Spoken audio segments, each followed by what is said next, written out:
What's up, it's Jan back at it again with another nerdy bookish video. This is going to be my spoiler-filled dedicated reading vlog for my October full moon book club pick, which is The Staircase in the Woods by Chuck Wendig.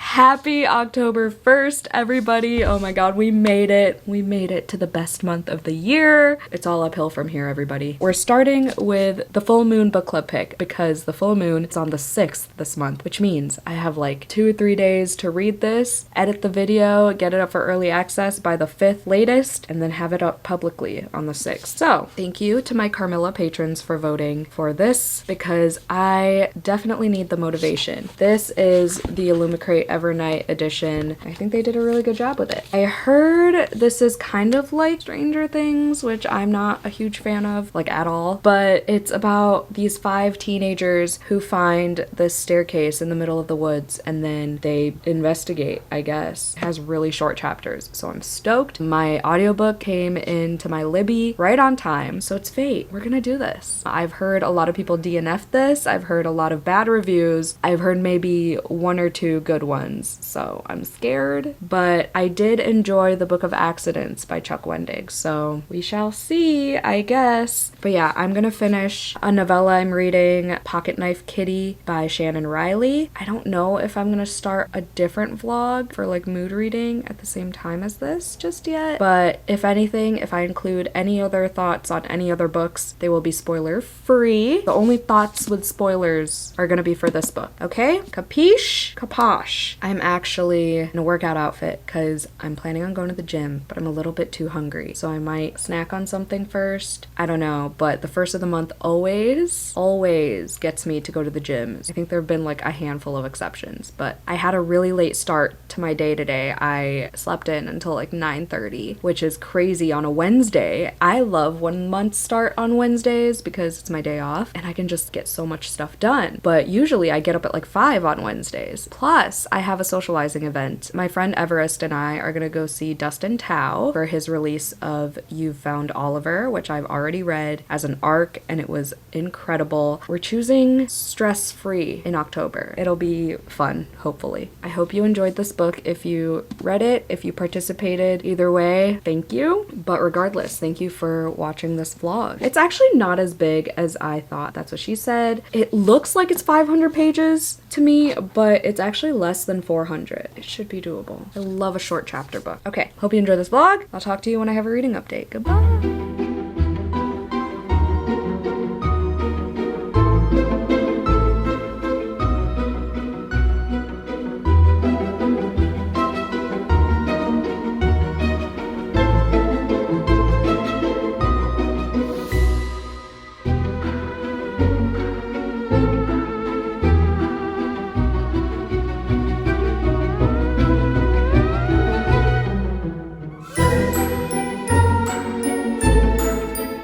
Alright y'all, here's the sitch. I'm not going to Dustin Tao anymore. I just don't have it in me. Everest has a migraine. I just want to stay in and watch Trick or Treat with my fiance. You know what I mean? It's October 1st. So, we made spooky coffee. I finished setting up my bullet journal, finally, and that took like 2 hours. So now I'm finally gonna sit down and try to finish Pocket Knife Kitty before I start The Staircase in the Woods. Also, I did in fact go to the gym. Yay me. I feel great. The endorphined immediately. Woo! Now that I'm thinking about it, maybe I should do separate vlogs. Why can't I make a decision for my life? Okay, update, I've made my decision. I'm gonna do 2 separate vlogs because otherwise it'll be too confusing. I'd have to put spoiler warnings. It's gonna be a whole thing. Joey's talking to me, so okay, bye. Love is blind! Love is blind! Woo! He's so excited. Like, genuinely? I'm not genuinely so excited. This show gives me anxiety, but somehow I find myself liking it! Yeah! Liking it! Being excited about it! Not excited. He put it on. I didn't even tell him to. He brought it up. He was so excited. Excited! I did Woo! not. So excited! So excited! So excited!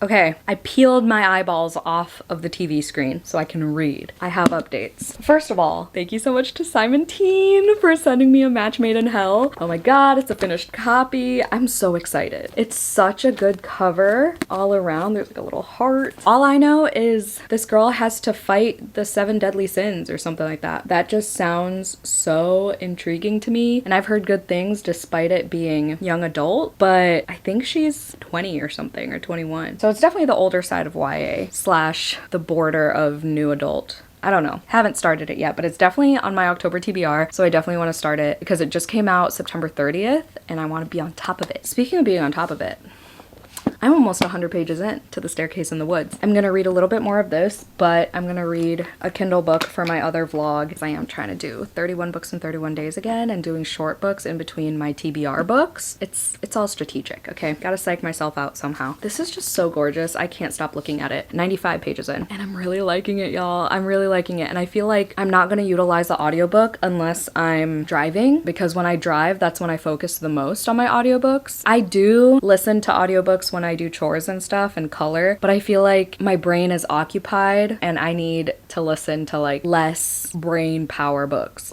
Like, this isn't hard to understand or anything by any means. It's just I need to pay attention for this vlog, like fully pay attention. So let's break it down, y'all. I have so many annotations so far. I'm kind of sad I'm not tabbing, but I'm not gonna ruin that edge, okay? So let's talk characters. So we've got Owen, Lauren, Nick, and Maddie. Like Matt. Is there one more guy? They all have terrible home lives. We find that out in this one paragraph where they list all the ways that their home life sucks. And then it's your classic, I guess, trope. Oh, Hamish. Hamish is the last guy. He's kind of a dick. They're kind of all unlikable in some way. They kind of remind me of the kids in the It movies. I think some people compared this to Stranger Things, but I don't watch Stranger Things. I watched the first episode and the very last episode. I just wasn't into it. But the It movies, I loved. And I can definitely see similarities, especially because Owen is really into lore. And in It, there's this one dude who's kind of dorky and he is crushing on the one girl in the friend group. Anyway, I'm like all over the place. So we start the book out by meeting all the characters, and then they all get an email from this guy Nick, who they've been friends with forever. The timelines are kind of weird because it like goes from 1998 or whatever to a few years later, a few years back. It's a difference of a few years between their present day and when Maddie disappeared in the woods. They get an email from Nick and he's like, yo, I know I haven't seen y'all in a while, but let's hang out before I die because hi, I have cancer. So then they all have the guilty emotions going around and they're like, okay, yeah, let's meet up with him. He's dying. And he even said in his email, yes, I'm totally making you guys feel guilty if that's what's gonna work for me to see you because this is kind of urgent, whatever, let's go camping. Oh, they get picked up by this driver named Roman, get driven to these woods, and Nick shows up and he's like, we're going camping, surprise. And they used to go camping all the time as kids, so some people were not about it. Some people were like, he's dying, give him what he wants. So then he wins and he brings them to the staircase in the woods and they're like, oh shit, we said we'd never go back here again. We're not going camping, are we? And he's like, nope, there's no campsite. We're doing this again. We're fixing what we broke years ago. And years ago, they found this staircase. I guess drugs were involved and Maddie went missing, never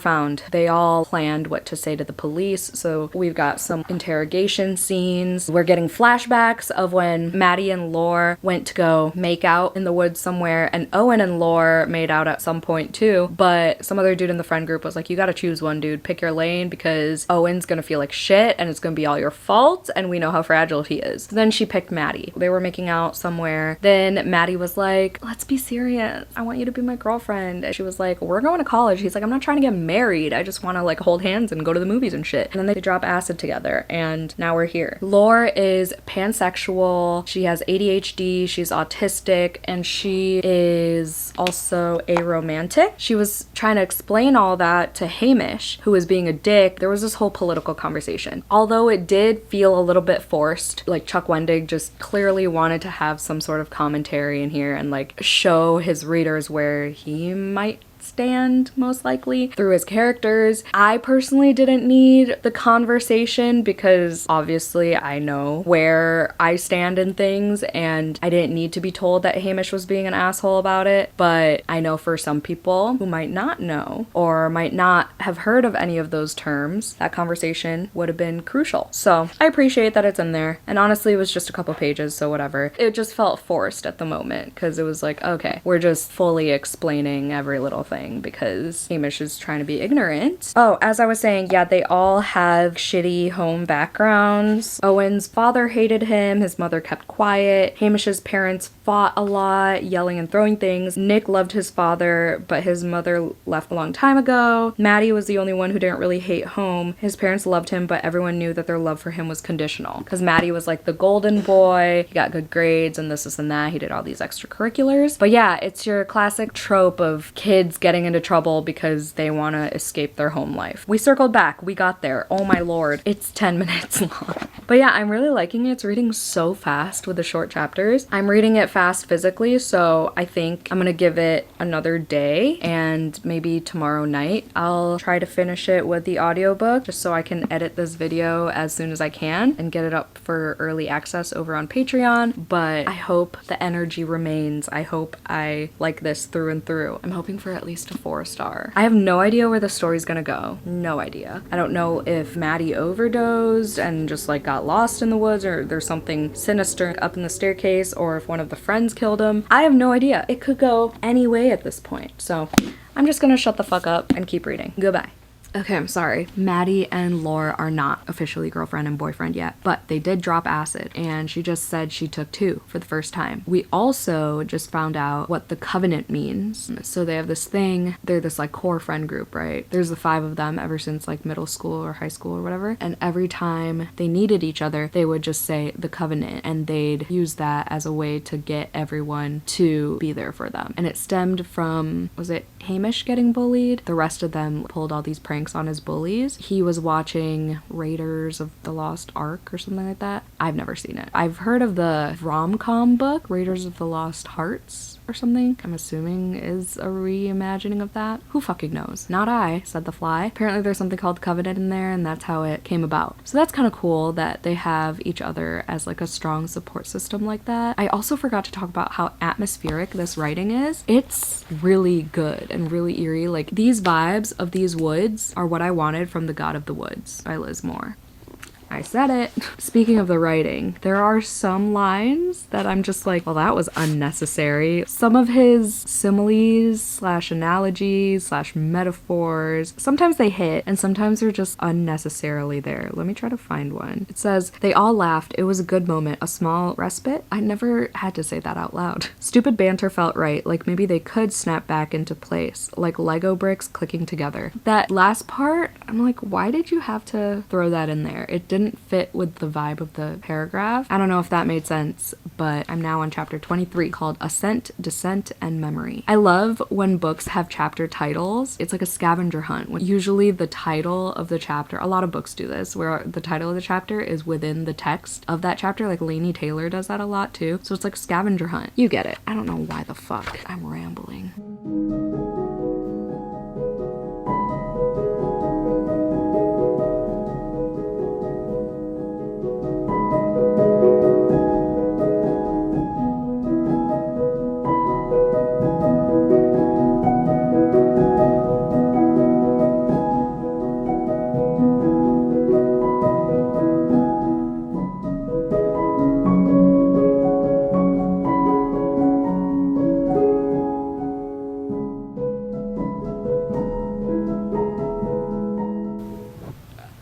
What the fuck did I just read?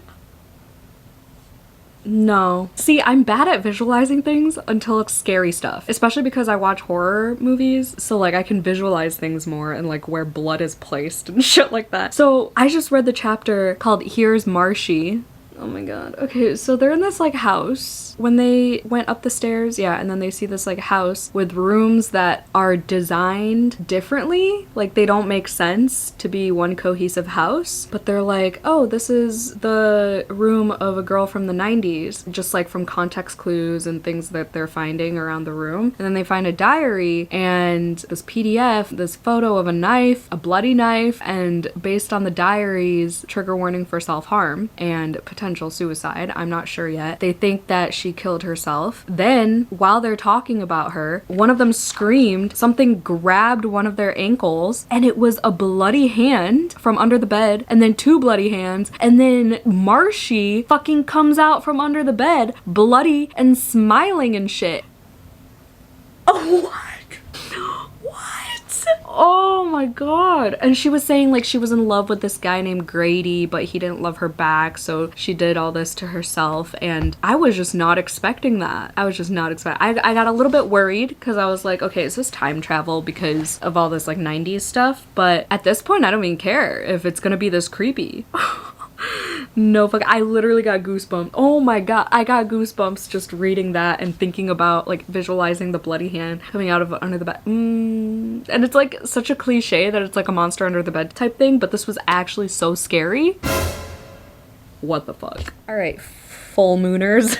I am halfway through, approximately 52%. I am utilizing the audiobook, but I want to keep following along because was Joey coughing, because I'm having fun annotating it, because there are some creepy parts. Like first the Marshy girl, and then there's like this rotten cake, then Laura was peeing and the door was slowly closing, and the reason she realized was because Owen was like, we said we weren't closing doors in here because we can't get out. She was like, I wasn't closing it, it was on the toilet, it was all the way over here. So that was creepy. And then they just keep exploring other rooms and they realize that there was a tragedy that happened in every room. Like one, Hamish used to do real estate and he recognized a room being part of a murder house that he sold. Someone died there. A wife killed by the husband, I believe, because she did art and then he killed her with one of her sculptures. Another room Lore recognized from a documentary, like a true crime documentary that she watched, where it was like a whole Munchausen syndrome by proxy thing, where the mom was poisoning the kid with Windex and all the shit in his food. Then he ended up stabbing her or something like that. So that's wild. And then there was a bedroom where someone saw his dad, who died of cancer, just there, like rotting, and the body stood up from like the bloody bed sheets. Dude,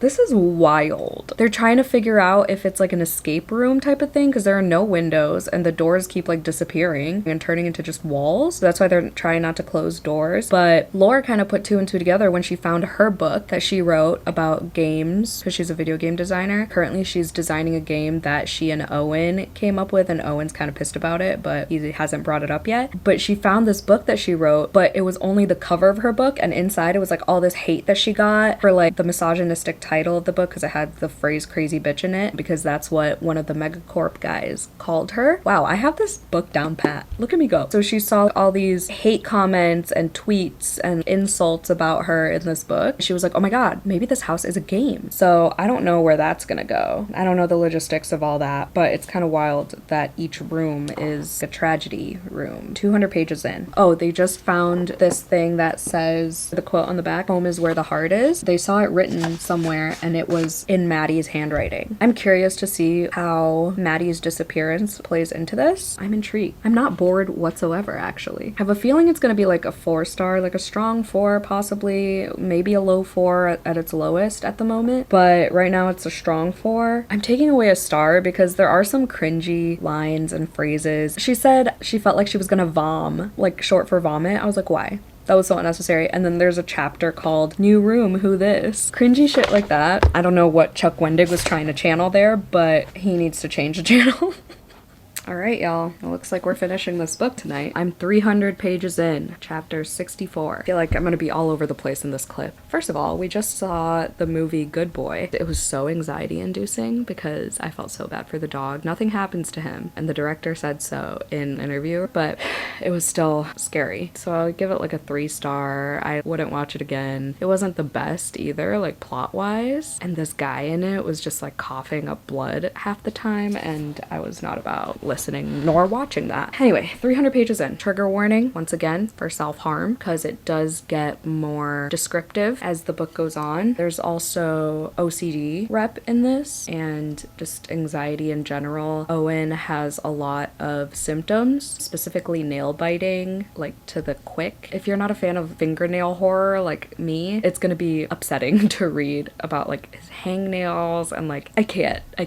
But I mean, it seems like it's accurately represented in terms of how I'm feeling about it, because I do have anxiety. I don't, well, at least I wasn't diagnosed with OCD. I feel anxiety every time I read Owen's POV. And he like grinds his teeth, which I do. I literally have to wear a night guard. Picks scabs, plucks hair. Oh, so you know how I mentioned earlier about the political stuff and how they talk about the right-wing guy, the politician's name was Creel in this book. Later on, they mention all of that again, and in the book it says Trump, but in the audiobook it says Creel. So I don't know if that was a mistake through the text in general on all editions, or if it was just this edition, or if it was like a little, for lack of a better term, Easter egg in case no one caught that Creel is supposed to represent Trump in this book. It's just something I caught. 80 pages left. We're gonna do this. We are gonna do this. And I'm still enjoying it. So it really is like it, kind of, because all of their like biggest fears or traumas are in these rooms that they walk in. At first they thought it was like an infinite amount of rooms, and then they split up by accident and lost each other. So it's Owen and Nick, and then Lore and Hamish. And eventually they all loop back. They all find the first room again with Marshy at some point. Or no, I think Owen and Nick found Marshy. Lore and Hamish found a different room. But regardless, they all circled back to a room that they've seen before. So they're like, oh, cool. There's a chance that we'll run into everyone else again, because these rooms aren't infinite, and you know, it does loop around eventually. So that gave them hope, and then eventually they did find each other. Everyone's just like hallucinating. At one point, Owen thought he killed Nick. Owen got stabbed by Marshy. There are all these things that they're seeing. And I mean, from the start, Laura was seeing Maddie like everywhere.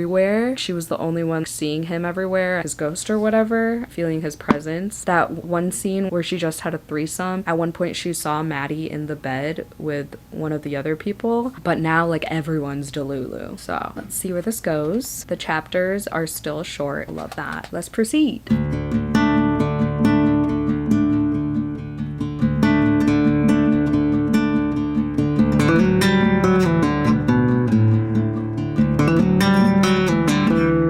Y'all gave up on this too fast. Y'all who DNF'd too early? I'm convinced. I can confidently say it was too early. I can see how in the beginning it felt like it was going to maintain this juvenile tone throughout the whole thing, but it changes because by the end we're pretty much only in the adult POVs, like the adult timeline. It got creepy with all the different rooms and all the tragedies that went on in the rooms. And then Nick got possessed with the thing they found that Maddie wrote that said the heart is where the home is or something like that. They realized that they have to go to the heart of the labyrinth to find a way out, so they climbed down this pipe where the like wires and the pipes lead, and then the water in the pipe started getting hot. Oh my god, that was the most stressful part in the whole book, because then they had to let go and just fall into the abyss and hope for the best. But Nick went first and he was like, I'm okay guys, but then they didn't fall for it too quickly. They're like, what if it's the house talking from inside him, tricking them? And then they go down there and there's this like animatronic robotic puppet looking guy in his 30s named Alfie Charcuterie. I don't remember what his name was. I literally just read it. He was saying like, welcome to my house. And Charwatch? Was it Charwatch? I don't remember. He and Judy, his wife, turned to Nick, and then Nick just smiled at them.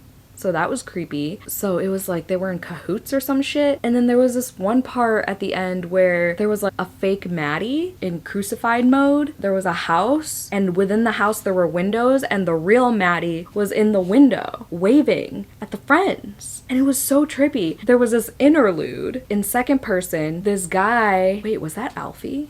Hold on. Did I just miss that whole thing? What the okay, yeah, Alfie Shawcatch. Not Sharwatch, Shawcatch. He was the one who went and stabbed his wife Judy, and then he went after the kids, the 2 boys. He couldn't find his daughter, and he assumed she crawled into the crawl space. Oh, there was this whole thing with the crawl space too, where they were all in this like tight space and was very claustrophobic. He thought that she went into the crawl space. She wouldn't come out no matter what he was saying, so he's like, there's only one way to get her out, and it's to burn her alive in there. So she runs out. He ended up burning himself. Literally. He was like, I'm not gonna let her escape, so I'm gonna sit here in the flames and wait for her. But she already escaped to this like panel that goes to the basement, and she was the only one who survived in her whole family. I don't know, the Alfie thing kind of felt like it came out of nowhere, but I'm sure there was some connection with the crawl space that they were in for a while and all that. But the very end, they go to Maddie's house, and Maddie was alive the whole time, just not contacting them, and he was just living his adult life as a recluse, it seemed like. But they weren't sure if the house was still in him, if like he was still possessed. So it ended with them being like the Covenant, because they say the Covenant whenever they're like, basically through hell or high water, we got each other's backs. That's how the book ended, because they're like, we're gonna go talk to him, but if he's possessed, we're gonna do what we can and not leave each other behind type shit. So it was fucking good. It was fucking good. I'm so surprised. 4 stars. And honestly, giving this a chance made me more confident in giving Black River Orchard another chance, because I did start that and I soft DNF'd and I was like, yeah, this is not for me right now. But now that I